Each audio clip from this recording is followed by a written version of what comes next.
So, ladies and gentlemen, when we gathered here for our inaugural producers session in April, which was our first one actually, we envisioned a space where candid conversations could spark transformative change in our film industry.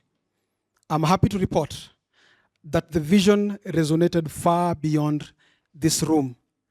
Our discussions elicited a wave of engagement with over 5,000 views, and they're still growing across Sanaa Post's platforms.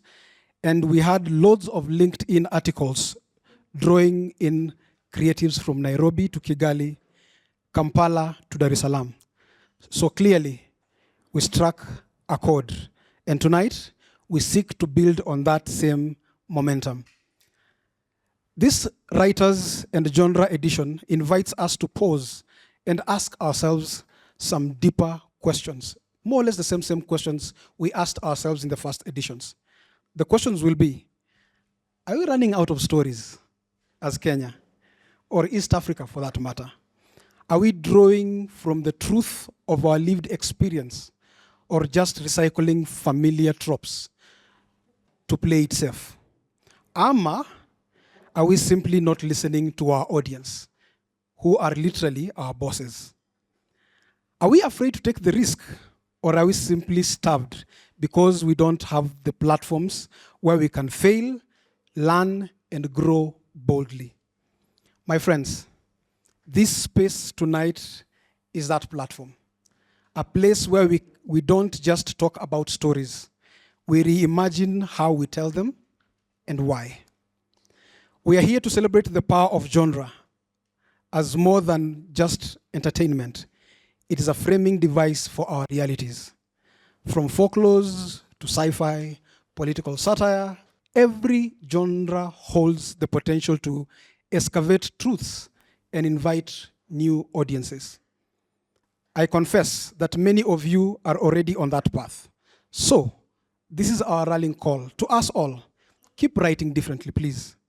Collaborate fiercely, if possible, and build a creative community that values originality as much as strategy. As we challenge each other tonight, remember, it is not just about telling stories.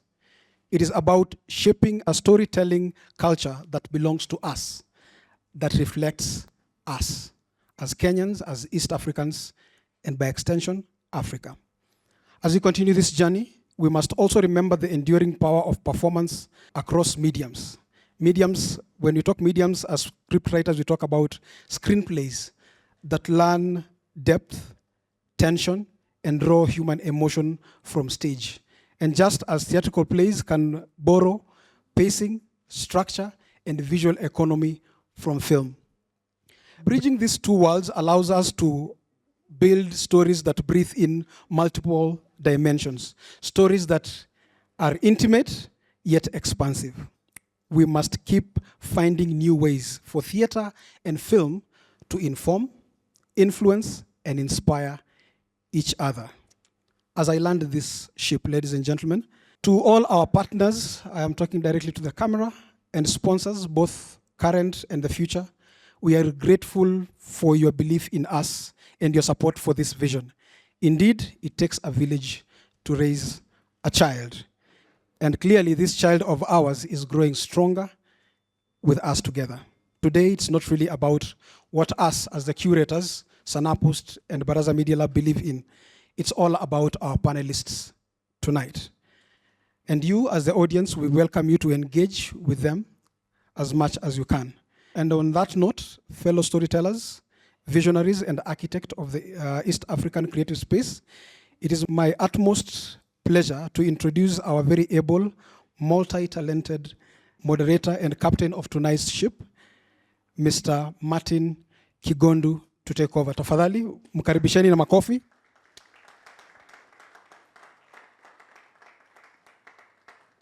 Allow me to just read a bit of his bio. Martin Kigondu is an award-winning Kenyan theater and filmmaker. He has been described in the reviews and papers over the years as one of Kenya's finest theater brains and one of, if not the finest character actors we have in the country. He's a prolific playwright, a director, a producer, performing arts trainer, radio presenter, and podcaster, a dedicated ambassador and lover of the arts. Ladies and gentlemen, pigeni makofi tafadhali napokaa. Allow me to introduce the panel, at least the first one. Ladies and gentlemen, help me welcome the first member of this first panel, Elias Mutendei. Elias is the current chair of the Kenya Scriptwriters Guild. He believes in dynamic and transformational storytelling to maximize the value of social cultural narratives. Elias has written several books and multiple screenplays, alongside writing for comics, including the internationally recognized Shadow Walkers comic series. His works cover historical fiction, mythological and fantasy, as well as drama used as canvases to explore societal shifts. Ladies and gentlemen, our first guest. Makofi kwake tafadhali. Elias, I actually know you from the comic side. Yeah, good to have you here with us. Allow me to invite the next gentleman. Ladies and gentlemen, I give you Eddie Butita. Makofi kwake. Nice. Eddie Butita is the CEO at SPM Africa. He began his career in comedy, as we all know, gaining prominence through the Churchill Show. This is from 2012. He transitioned into script writing after he secured a deal with Netflix in 2021 to script and direct the Swahili adaptation of the Up shows. Since, you have seen him put out content as an executive producer at SPM with his latest works on Kamam and, of course, Anas Toto. Makofi kwake tafadhali. Nice. And the third on this first panel, Brian Munene is a multi-award-winning Kenyan scriptwriter, director, and producer with a distinguished career in film and television. I wonder mbona hajaandika theater over there, because I knew him from theater. Then he became the giant that he is. He's a co-founder at Kibanda Pictures, and he has played a pivotal role in shaping Kenya's storytelling landscape. His extensive portfolio includes acclaimed projects such as Njorwa Varshita, Crime and Justice, County 49, Country Queen, Bwana Chairman, and of course the most recent, which has to be Subterranea. Makofi kwake tafadhali. So clearly, with me here, I sit with three gentlemen who are pretty good at what they do, definitely prolific, but also culture influencers. Culture influencers in a way that this first panel will be focusing on writing, particularly for television and film, but as architects of culture. When you think of architecture, you think of structure and design, right? Yeah, you think of someone who puts down the idea of the building that is coming forward. When you think of culture, I don't want you to confuse it with tradition or heritage. Culture is the now.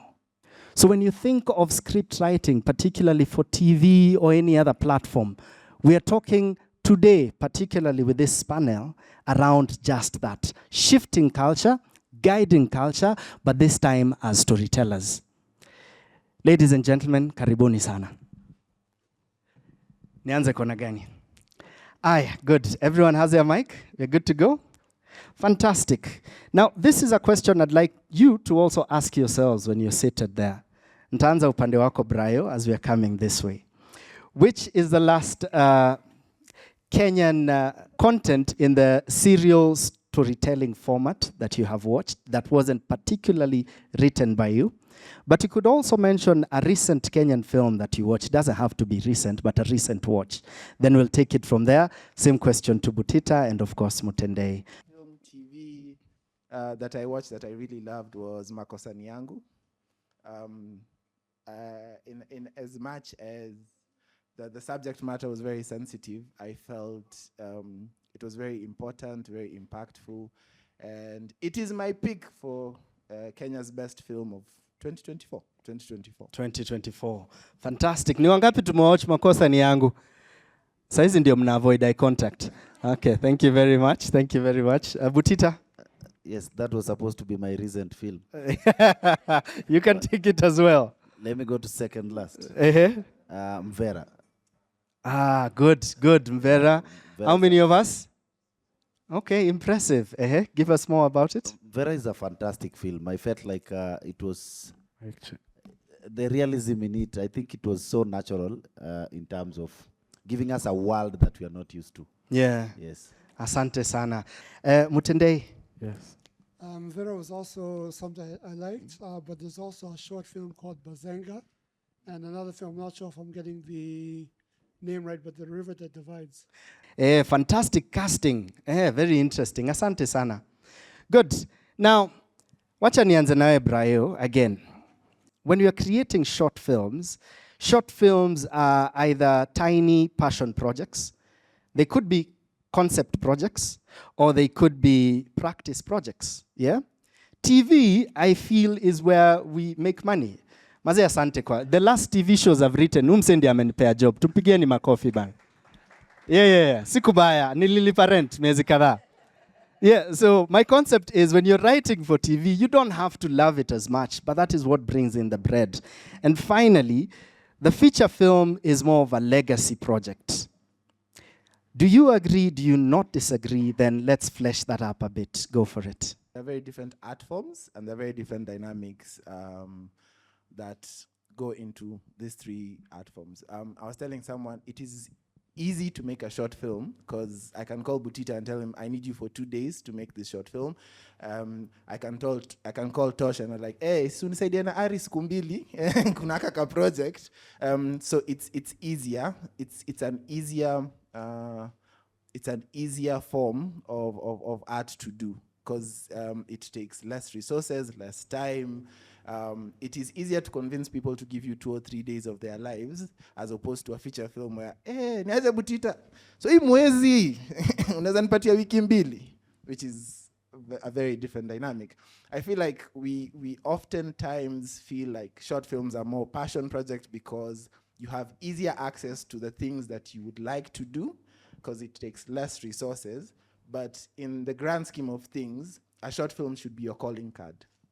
Like you said, it should be that proof of concept. It should be that thing that you put on YouTube to show people that, hey, I can do this. It should be your first screen credit, whether you shot it with a phone or anything. It should be that thing that you show people to tell them, I can actually do this. And for a long time, we call them passion projects, but I feel like the short film is your first port of call. It should be the one thing you have to get right, because it's the one thing that if anyone asks you for a link, hey, have you done anything in the last 2 years? Oh, there's this short film I did, here's the link. It's easier for someone to watch 5 to 10 minutes of something that you did other than a feature film, especially in this day and age of TikTok and Twitter and Instagram and all these distractions. Unfortunately, TV does not belong to us. TV is the broadcaster's material. Whether it is commissioned or licensed, TV is the broadcaster's material. We a lot of times we like to detach, but we should not. I personally struggle with detaching for any project that I do. I feel like, especially for TV, you have more real estate to have your audience connect with your characters. You have more real estate to tell your story the way you want to tell it. So give it that time that it needs. I personally love TV because long form content gives me more space to sort of be more creative, to sort of be more expressive, as opposed to a feature film where you have 90 minutes to capture your audience, to get your message through, and it is done.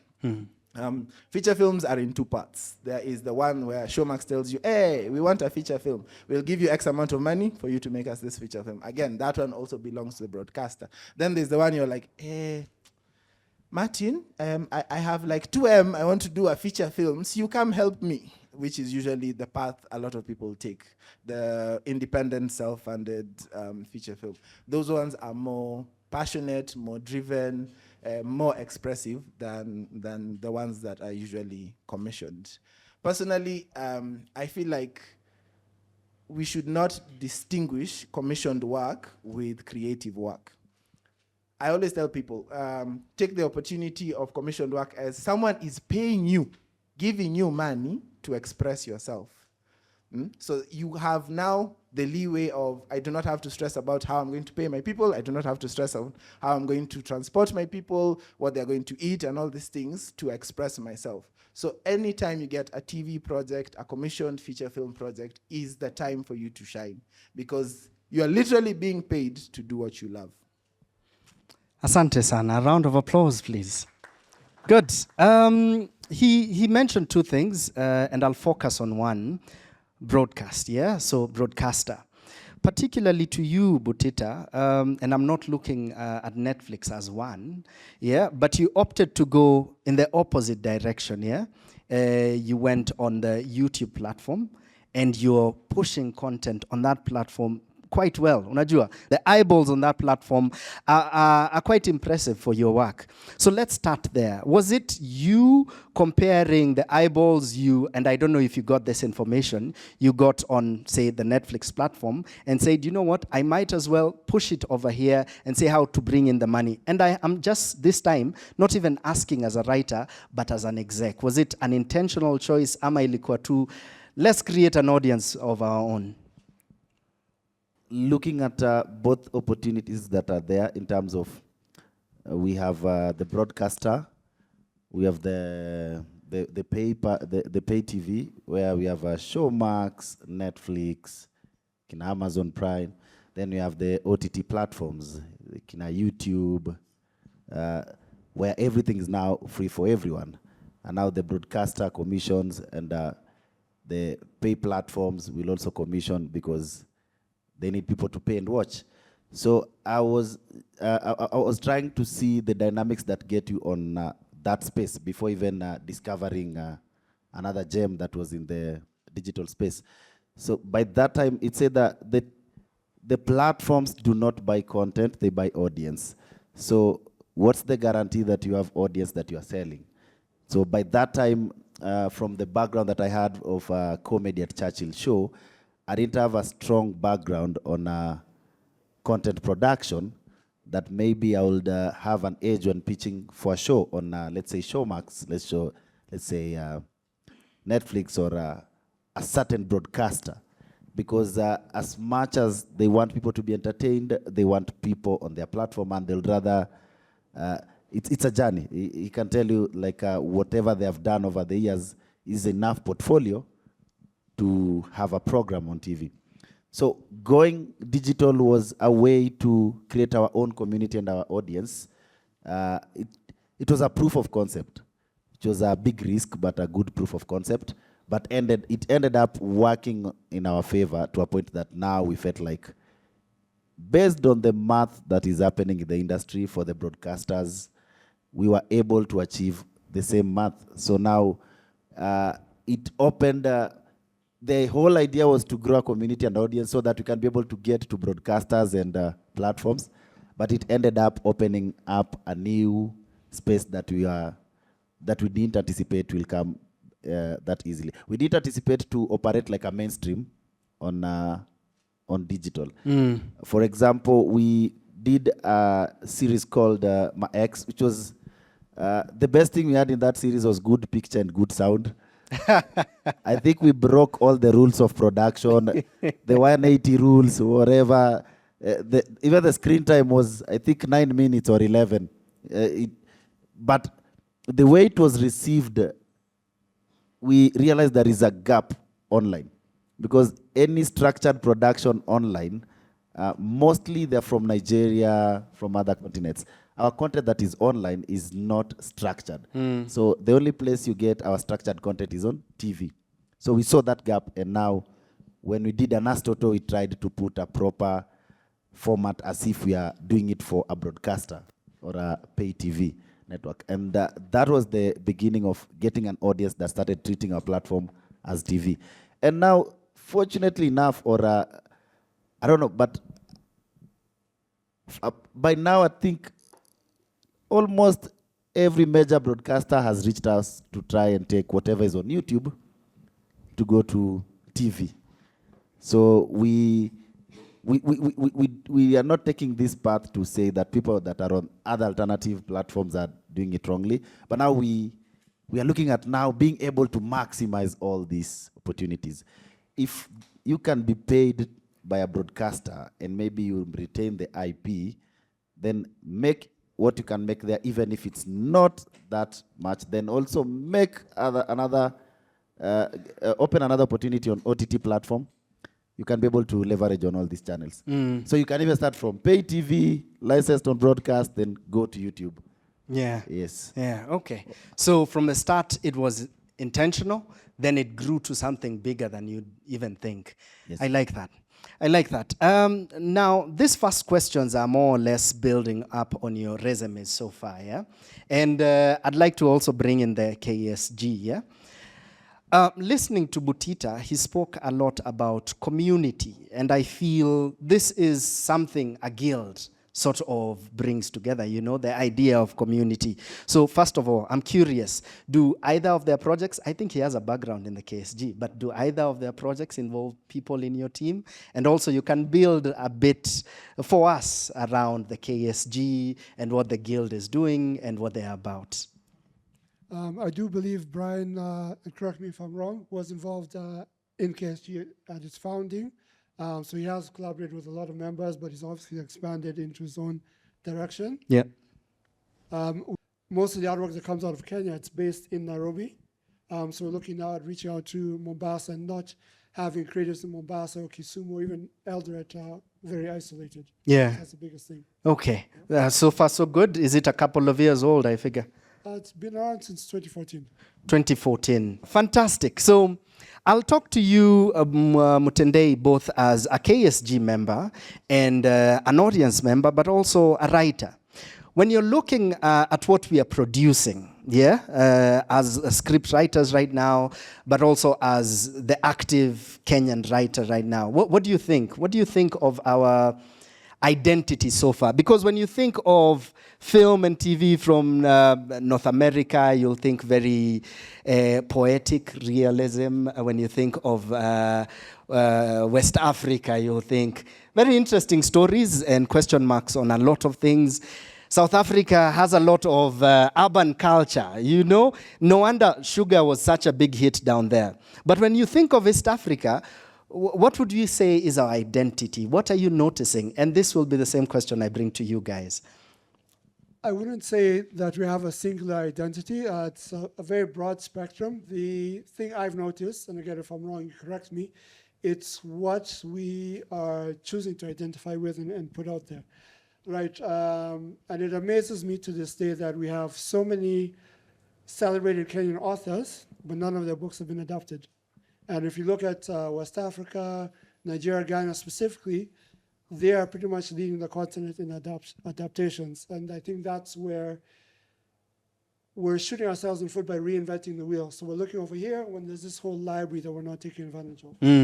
Oh, I like that. That's such a big opportunity. Butita, what do you feel? Who are we? Our identity. I think we'll say our identity, okay, majority. How I describe it in my own way of storytelling. Stage Yama 3. Stage Yama 3, okay. Build up on that. Personally, anytime I want to tell a story of who you are or a relatable story, I assume that I'm randomly placed on a matatu stage and I need to tell those people a story. So if they can relate to what I'm saying, then I'm talking about identity. So for me, identity, I know what you mean when I say stage ya matatu. I can't, to describe who is a Kenyan, hai Mkenya ni nani? But mnanielewa? Yeah. Mnaelewa stage ya matatu ama katikati ya soko?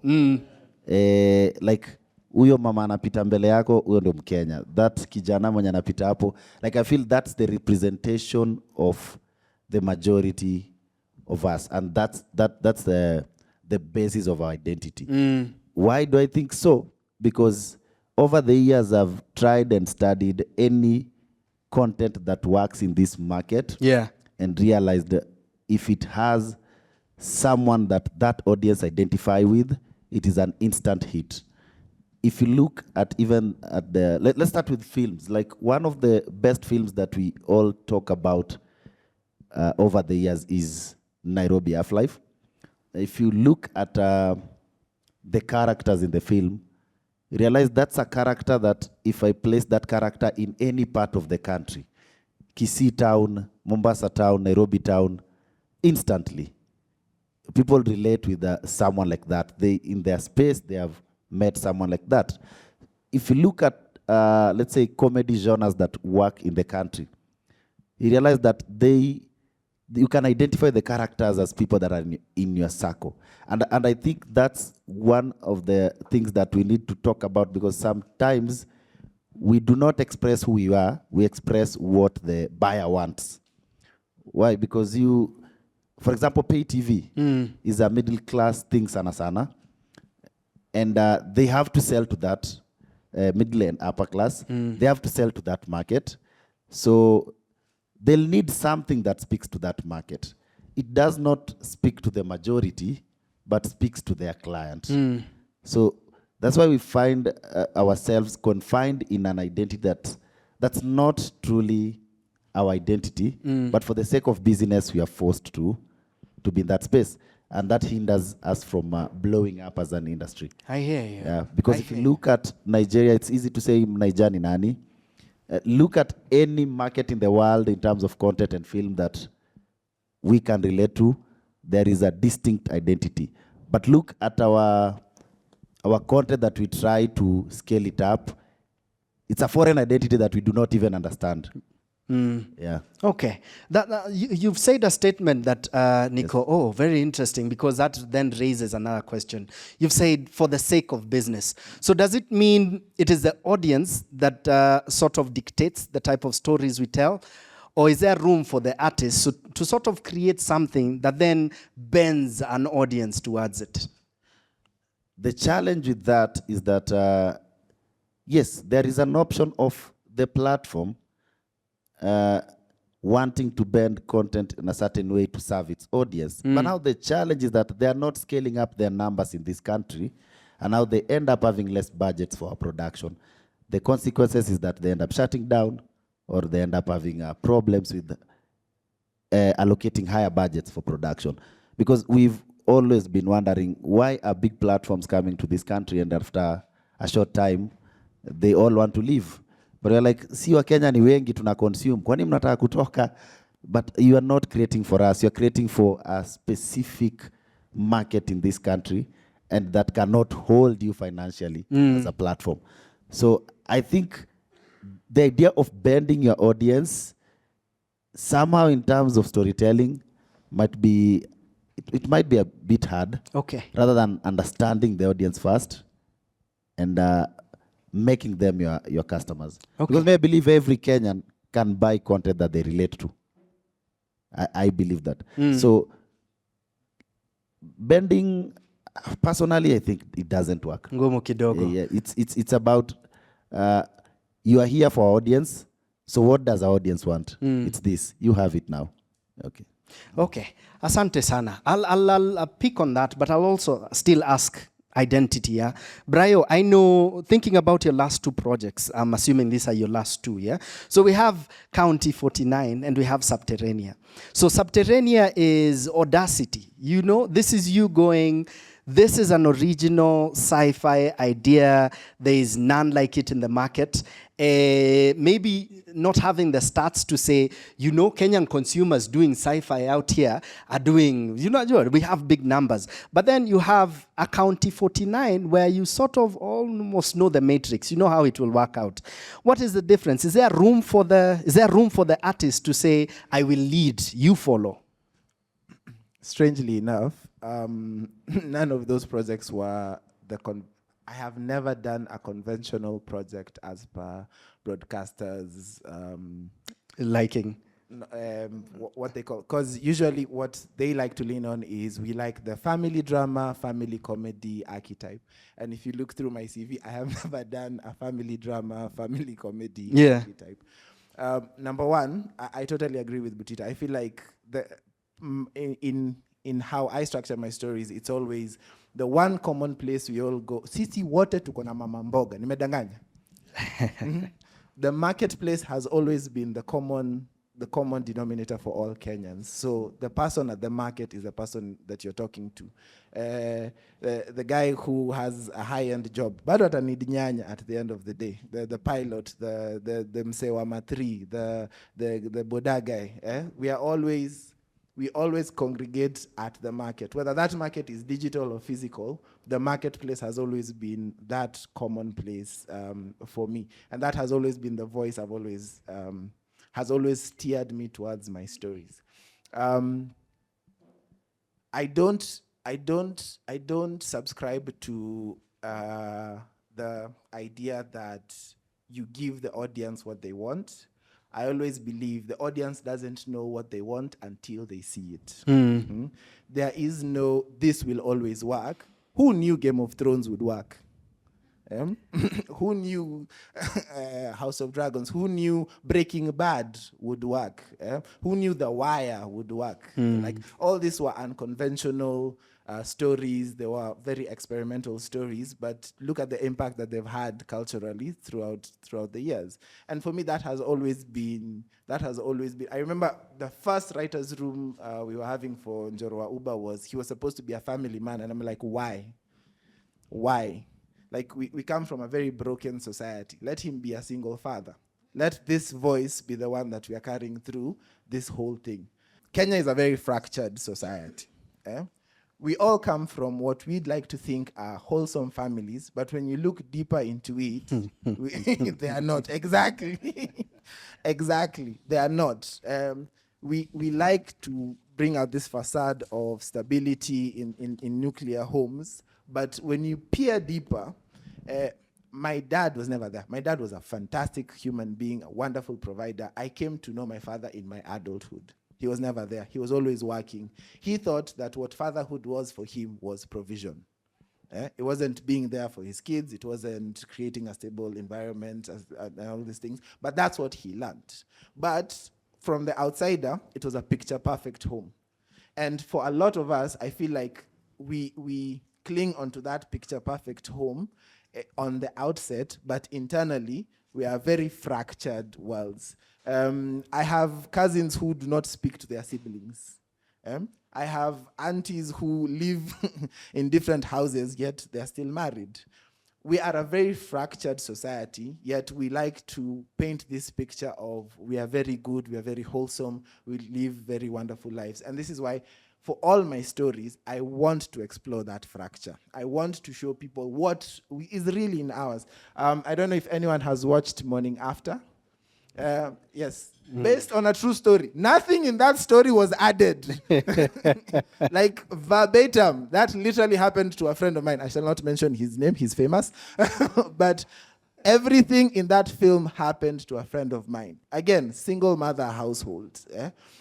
Used to bring girls home because didn't grow up with a father. The mother didn't know how to be a dad to this son. Didn't know how to show this person this is not the right way of being a man, and then chose the most unconventional way of showing him what you're doing is not right. And that's the thing. I don't think there is a formula for this is what the audience wants. Anas Toto. I remember watching the first episode. I was dying, and that's the thing. Who knew a medical comedy would work in Kenya? And that's the thing. We are a very fractured society, yet we like to paint this picture of wholesomeness. And for me, I always want to lean in on that fracture because that is who we are. It is not about giving the audience what they want. They really don't know what they want until they see it. Does this sort of inform your idea of who we are, our identity? Or at least what we try to show. Let me paint for you a picture of what I feel a Kenyan is. A Kenyan, if I was to create an archetype, is a young adult, recently cleared campus, currently tamarking because they can't find work, doing odd jobs to get by, and always has that mama mboga who they always go to get groceries on credit because they can't afford it at the time. That's who is the archetype of what a Kenyan is. We are a fractured nation, but we try to bring out this whole facade of tuko tu sawa. Yeah. Naona watu wengi wakinod tu hapa. Nawaona tu. Nawaona mna relate. Okay, Mutendei, what are we not seeing? What opportunities are there? He's spoken of, say, for instance, medical comedies, you know? We never thought that would take off. Sci-fi, what are we not seeing? And what do you think? Where do you see a gap and you're like, okay, there is room for us to explore there? So a very big gap that we have compared to other filmmaking countries is iconography. So I'm sure everyone here might be familiar with G.I. Joe or Transformers. Now, those were originally made as marketing tools to sell toy cars and to get young boys and teenagers interested in the military, right? So promote that part of culture. Now, there's a friend of mine who's produced a book called The Matatu Slasher, about a serial killer who operates around matatus, right? We need to find a physical item that we can all identify with that cuts across Kenyan culture, whether it's matatus or whether it's games guys played as kids like katikati or blada or other things, and then develop a symbolic show from that, symbolic content, right? Yeah. That's happening a lot in South Africa. They have this comic that's called Kwesi. It's now being made into animation. Same thing with this property that came out of Nigeria, Ianu. So we need to figure out what's the, and I'll throw out a free story idea for everyone here, but we need to figure out what's the one iconography that can cut across Kenyan society. Now, if you look at, anytime they do a traditional Greek story, it's always about the Greek warrior, Greek-Roman culture. I challenge anyone here, first of all, to find out how a Maasai makes their spears, and then what is the process that a Maasai boy goes through to earn that spear. So that's something that now we can call this around, because Maasais are famous for the shields and the spears and the narrative that they kill lions. But what is that process of them training to kill a lion? What's the experience they go through, right? Yeah. And that can be any community. So it could be Nadi, Maasai, someone from the lake, whatever you choose. Yeah, I like that. Oh, amesema iconography. That's how you say it. Yeah, most of us thought Mukabana. Besides Mukabana, that's pretty true. Do we know of another? Like one of those types? Clearly not. Asante sana for that. Let's talk a bit about writing for, I'd like to call it anime, but wacha nimalizie, animation. Yeah? Yes, kuna watu correct. Animation. Is there room there? Do you think there is more to explore? Because I think besides the Showmax project, originally, I used to think Akina Shakes McKenna were Kenyan, but only to realize they were South African or something. Is there opportunity there? Ama, do you think it might take us years to get there? There's a big opportunity there, but then the proof is in the pudding. We have to show the numbers. Like, we have a very vibrant comic industry, but then again, there's no correlation between comics and films, which is different from whatever else is going on. Like, if you look at all the major blockbusters that are doing well at the independents, you have Invincible, you have The Walking Dead, all those are coming from comics.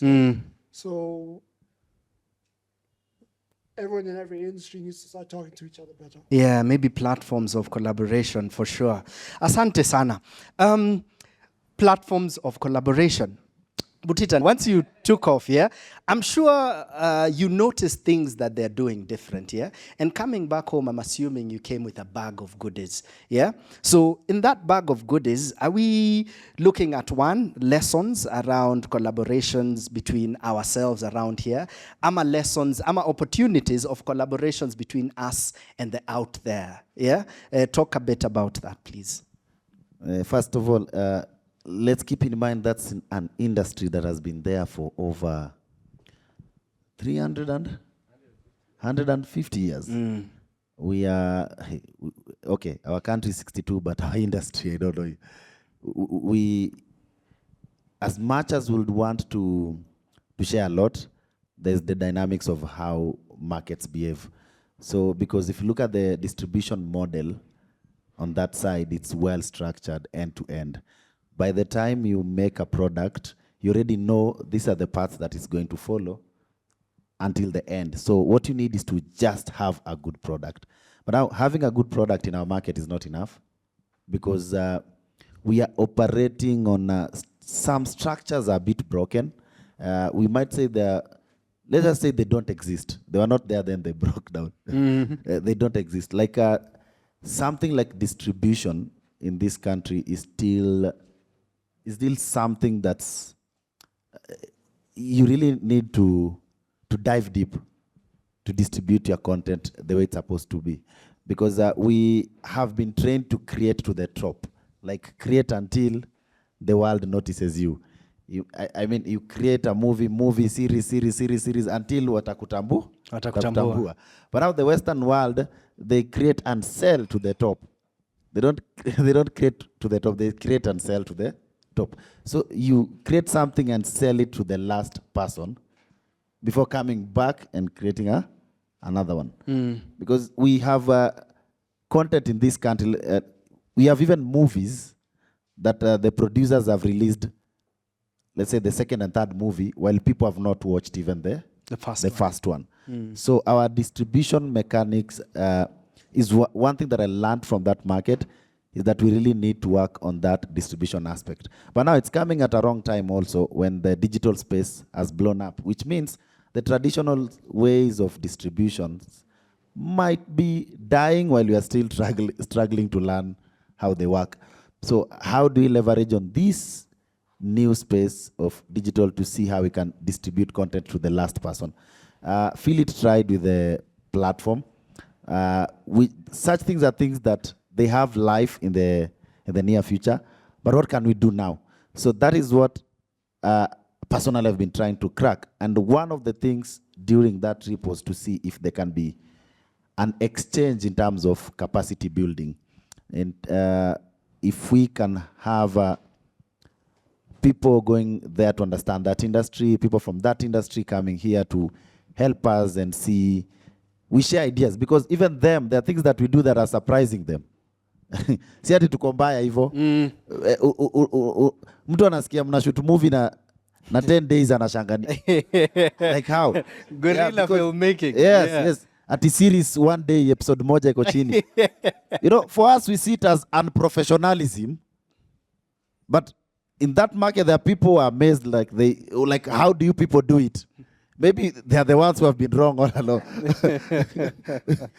Because if Nigerian industry was made by shooting 5 movies in 1 week, with the same cast, different stories, it's not that what we are doing is wrong. It's just right, but we really need to exchange ideas and understand what works and what doesn't work.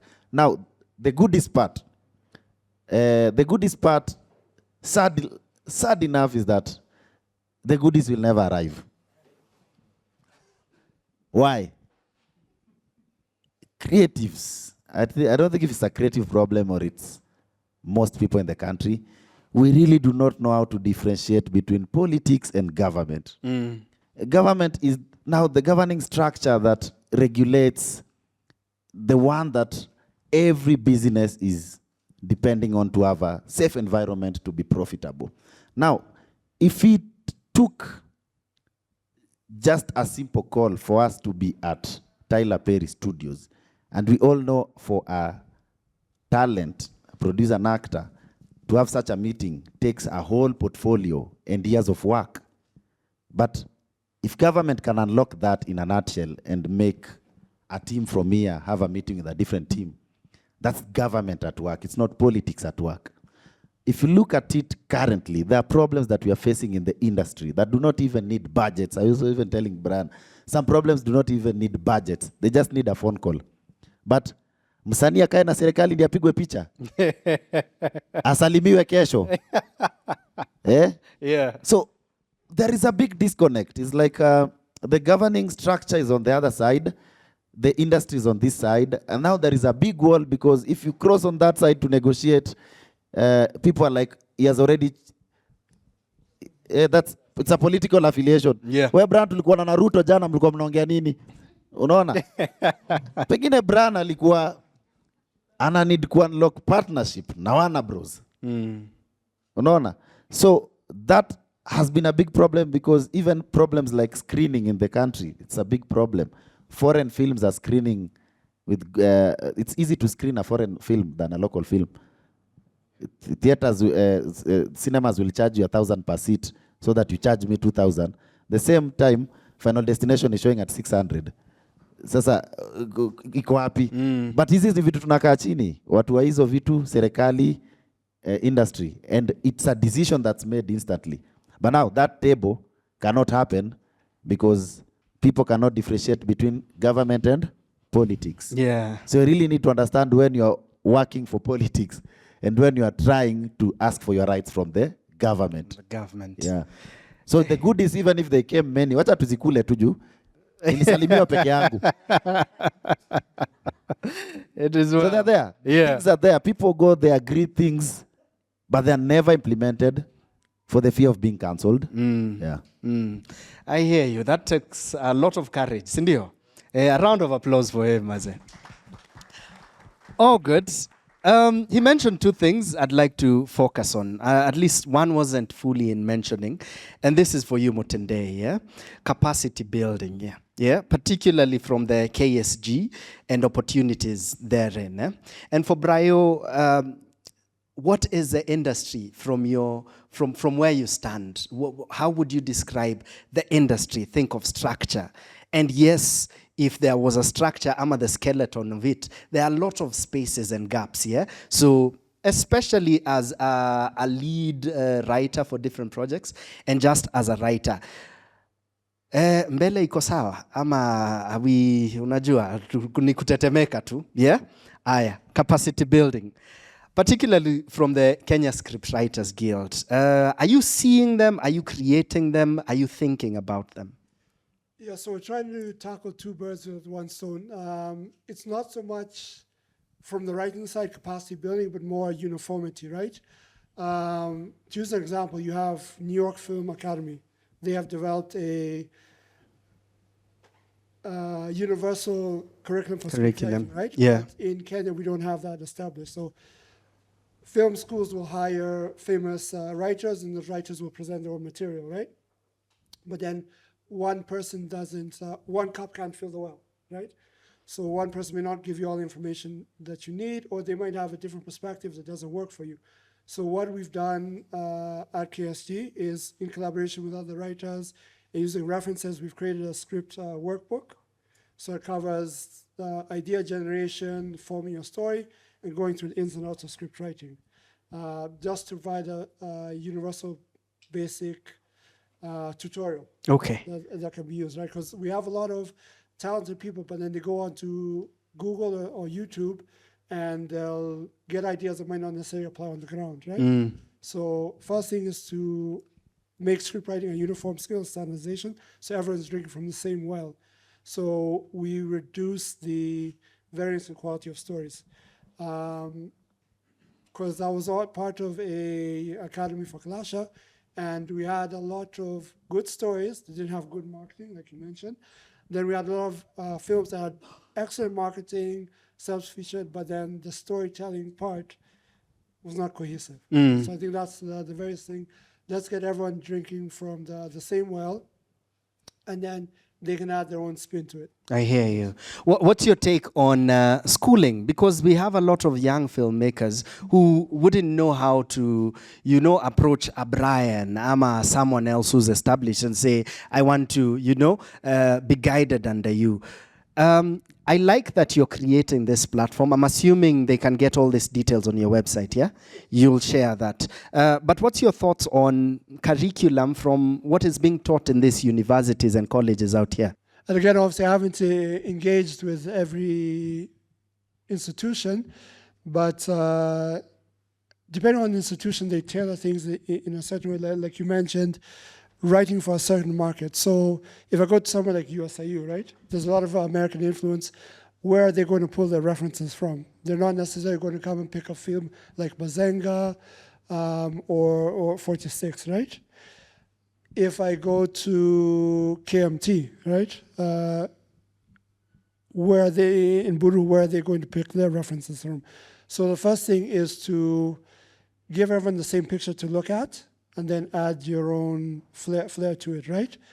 And then that kind of eliminates the possibility of getting lost in communications, right? So it will make it much easier for someone from Daystar to go and collaborate with someone in USIU.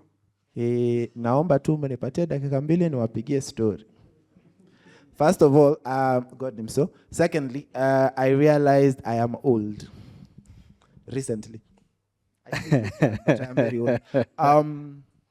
When I started making films, we were shooting on a PD-150. We used to go to Dubois Road, see Dubois. We used to go to Dubois Road. There used to be a shop. They used to sell TDK tapes for 200 bob. Yeah? We used to save up for like a whole week. Kitambo 200 ilikuwa pesa mingi. Mimi mzee, wacha nini mimi. To go buy tapes, we would hire the PD-150 for 5K a day and make movies. We used to struggle just to get quality equipment to create content. Right now, half of these people have devices in their pockets that can shoot 50 times better quality than what I did when I started making films. All of these people right now have access to the internet. They have access to TikTok, Instagram, and YouTube. They have access to a wider audience. They have access to the CEO of Netflix. They have access to the CEO of HBO. They have access to the CEO of BBC. They have access to all these people. All they need is just one right project, and it will open doors like they would never believe. Is the future bright? Very bright. I think Butita has shown us that there is no one way of creating content. There is no one way of creating sustainability in the industry. There are other means, there are other ways. The things Akina Crazy Kena are doing, the different platforms that are coming up, the new digital age and the openness of the internet. The future is bright. But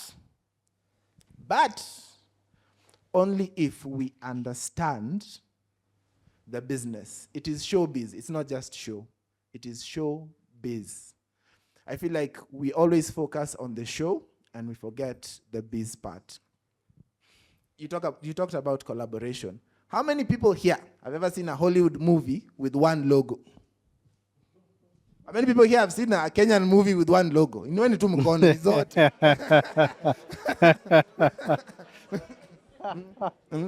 And I feel like that would be our biggest folly. We need to understand the business. The business isn't peke yangu films, no.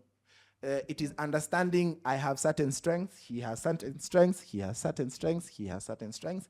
If we bring all these strengths together and create one project, it will be amazing. It will go farther. You will go faster alone, but you'll go farther together. Understand the business. There is a reason the biggest industry in the world has 15 logos before a movie starts. It is not by accident. They have understood the business and they have understood what it takes to make this thing a success. It is not about you. It is not about, I need my voice, my artistic voice to be heard. No.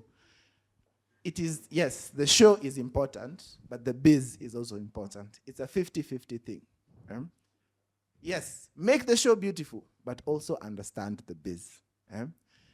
We take a lot of things for granted. There are a lot of festivals. There are a lot of online competitions, mobile film competitions, more film grants, distribution platforms. There is so much information out there at the tip of your fingers, because you Google too easy on your phone, you'll get all this information for you that we never make use of. Is the future bright? Very bright. But we need to stop focusing on the show and forgetting the biz. Understand the biz and your path will be way easier. I like that. Makofi kwake tafadhali.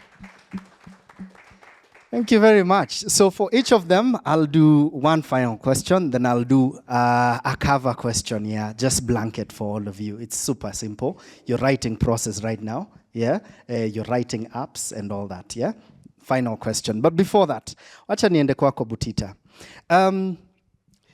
Should this be a concern? Us writing for our local audience with the aim of attracting the global eye, Or should we just focus on ours and not really care for the out there. Because I'm assuming, this is just an assumption, when you're writing, say for instance, an astoto with language choices, aufikiri ule mse amekaa Naija. If I'm wrong, let me know, yeah? So should we just fully focus on ours so that we make it so good, then maybe it goes out there? Ama think outside and tuone ikibamba Hollywood mtaani pia itashika. The views expressed represent my views. Okay. I might be wrong, I might be right. Yeah. But huyo mnaija pia nifikiri lakini namtafutaga na muwatch. Unaona? Huyo Mexican anifikiri. Huyo mse wa Squid Game hakufikiria kuna Mkenya Nairobi. Niko tu hapa nimetulia West. Alipiga tu story yake na nikaifuata. So for me, I look at movie as being a tool for exporting culture. It's like traveling. I don't travel to Singapore to find Nairobi tao. Unaona? Na traveling niende nione experience ya Singapore vile iko, food yao vile iko, nini wanafanyanga nightlife yao. Sijaenda tena nipate our way of life huko. So this is how I look at it. We struggle so much trying to be international by copying international, yet we can just find a way that our local content and authenticity can be consumed globally. If you look at now localization and dubbing, realize that you've watched movies that you do not even understand what they're saying totally, but unaifuata na subtitle. Shockingly enough, for us Toto, when we did the first season, we decided that every episode will go with a subtitle. So we got someone to do the captioning. So every episode had captioning, and we thought that is just for fun. No one is following the subtitles thing. So I think it was episode 4 or 5 to kuweka subtitle. And the feedback inbox ilikuwa crazy. Where subtitle nini? So that's when we understood that there are some Kenyans in the diaspora who are married to non-Kenyans that do not even understand Swahili, but they're also watching products from this country. So mtu anakaa, instead of you keep translating to the person next to you, with subtitles they can be able to enjoy the drama. So for me, I feel like it's about exporting who we are to a different market, because we cannot do FBI best than US. They're the only ones who can do the FBI story to the maximum. So there's no reason that an American would want to watch an FBI story from Kenya. It won't work. But they'll be interested to watch. Yeah. But they'll be interested to watch Njoro wa Uber. They do not have, they have, yes, taxis, huko, but a different culture. But they really want to, like, what's this crazy aspect that's happening here? So the task is just translating that authenticity to what they can understand. Not, it's about translation, not changing who you are. Wacha nitumie lugha rahisi kabisa. An example of local, okay, let's say mama wa mboga. Sawa? Si umesema mama mboga. Si mama wa mboga, there is a way they speak in Swahili, and what? Kusao. That's mama mboga. So how do I make someone who has never experienced mama mboga in a different country, not that in Kenya there is this women when you know a grocery that everyone depends on them, without now changing and faking that in Kenya we also buy mboga packaged in a delivery box at so that they can understand, because they know that very well than us. Na hata kuna disconnect. And Nigerians were fools until people found out that they were all along right, because there are things that we grew up watching. Is a witchcraft, how their policemen operate, how they behave, and we came accustomed to that. We know that's how they behave. And even if you watch a Nigerian movie and there is some element of Nollywood that is missing, you'll feel like something is off. They're trying to be so Western and they can't hack it. And the hard part is that trying to Westernize ourselves is so expensive. It's so expensive than trying to be natural. Yeah. So that's why we end up having one product that's very expensive and we have the next product after 3 years. So actor alikuja kwa hii project kubwa yenye inataka let's call Hollywood standards. So an actor comes to this Hollywood standards project, and let's assume they were paid a lot of money. Let's give me a figure. 2 million hiyo ni hiyo ni project mzima. Okay, hypothetically. Let's say that's a high end. It's 200K. So 200K for a big movie, but once a year. Does it even make sense? No. But as an executive producer, you really need high budgets to be able to give me that 200. True or false? Now, what if we look at what's possible with our capacity and our storytelling? And now, let me get 20 but daily. Unaona? Let me be busy, sawa? Let me get 50 but mara tatu kwa wiki. Ama mara mbili, because everyone is able to produce, and actors and people in the crew, they can be busy throughout. Yeah. You see, so it comes down to understanding our style and not having a rush to shoot that Hollywood standards. Usikuwe na ari 10 kama uhitaji. Like unataka ari 10 ni za nini kwa like usikuwe kama uhitaji butterfly hauhitaji. Butterfly ni nini? Ndakoko juu. So let me not finish time. Yeah, all good. So there's a time a Nigerian producer came to our office and was like, "You people have never done a movie here." So like, what do you mean? This place can produce 3 movies. So now he introduces us to a format that they do in Nigeria, where they have ghostwriters somewhere. People are just writing. They don't even care if you take the credits. So you go on location, you have a cast of 10 people, you script inaingia leo. By tomorrow you're done with that film. Another script comes, same cast, different story. So for you to get an actor, even for a YouTube film in Nigeria, you really have to book like 4 months in advance, because they are from set to set to set to set. For them, it's about having a good story and what you have, not trying to compete with standards, the markets that can survive with one movie in 10 years. Yeah. Asante sana. Kidogo, Ongeza Brian. we move on from that point. Yeah. I would like to leave you with a quote by Brian Munene. Story is universal, emotion is eternal. The honest truth is this. All the biggest movies, TV shows, and all these things never cared about inaenda market gani, inaenda kuonwa na nani. They were true to the story, and they were true to the emotion. We did not watch them because they were designed for us. We watched them because they made us feel something. Be driven by that. Story is universal. We all laugh the same. We all love the same. We all bleed the same. We all cry the same. How an American feels when they are heartbroken is how you feel when you're heartbroken. The only difference ni utaba Mzinga ya county.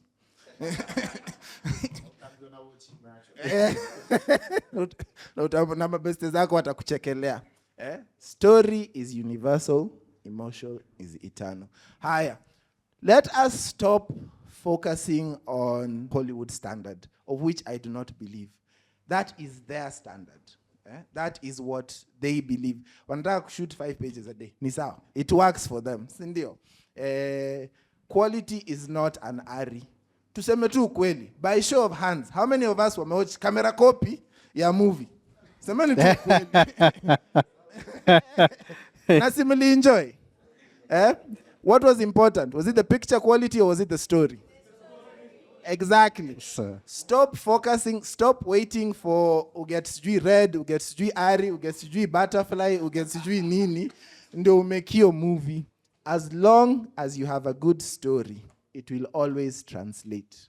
Focus on telling a good story, focus on evoking emotions, and utaband. Utakuwa tu sawa. All these other things need details. Sijui, sina HMI lights, sina dolly. No.